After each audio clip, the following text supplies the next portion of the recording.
Every year, 65 million new people become city dwellers, drawn by the economic promise in cities that are expanding or springing up from scratch across Africa, Asia, the Middle East. All of these new cities are built with cement, the main ingredient of which is sand. It's the critical ingredient to a global building boom, and we're running out of it.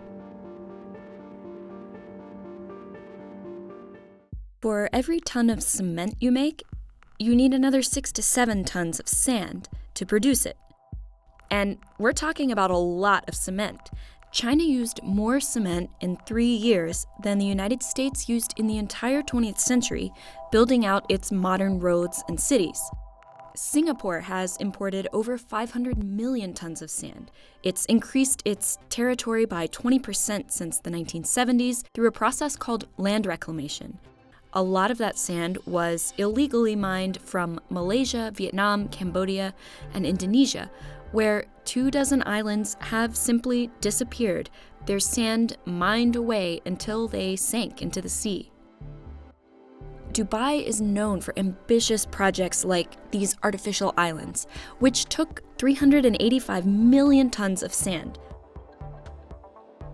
Projects like this have made the United Arab Emirates one of the world's biggest importers of sand. Isn't Dubai in the desert? Why is a desert country importing sand?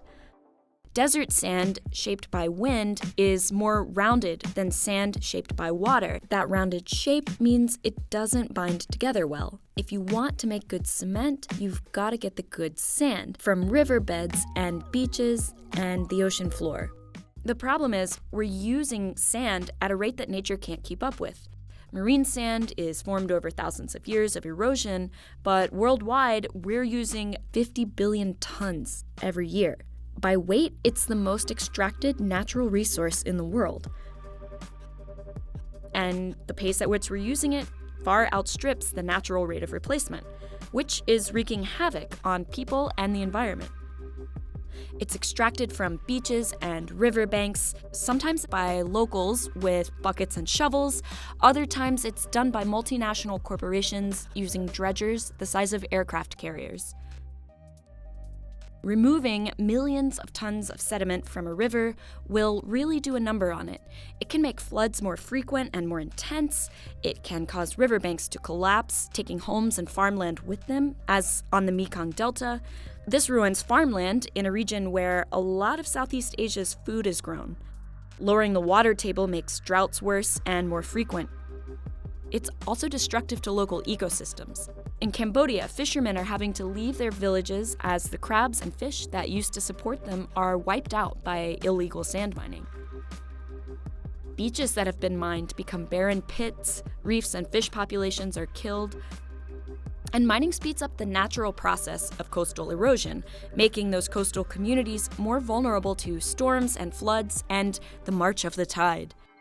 Governments have tried to regulate sand mining with little luck. That's because it's a perfect black market commodity. It's easy to get to, it fetches a high price, and demand is highest in countries where locals need the money and governments are either too weak or too corrupt to stop the practice. 40-year-old journalist, brutal murder for allegedly taking on the sand mining mafia exposes the chilling... Through horrific murder that's been caught on camera, a journalist mowed down by the sand mafia in Bhind. In recent years, the sand mafia has killed at least 70 people.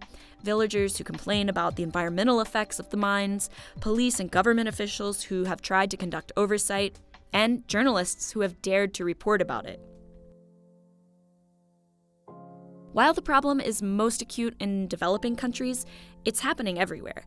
Germany, Canada, the UK, the US have also reported environmental concerns linked to sand mining. And the demand for sand is only going to grow. Construction will be a $15 trillion industry by 2025. These emerging markets are set to see their construction industries grow by 3 to 6% a year. So, are there solutions? Kind of. The UN Environmental Program suggests using alternative materials or taxing sand, which would make cement more expensive, which would have ripple effects throughout the construction industry. That UN report suggests, though, that nothing's really going to get done about this until it starts hurting the economy. But by then, it might be too late for the environment. Thanks for watching. Hit the comments with your thoughts, questions, hot takes. Like, subscribe, and hit the bell icon to get notified when we put out a new video. See you next time.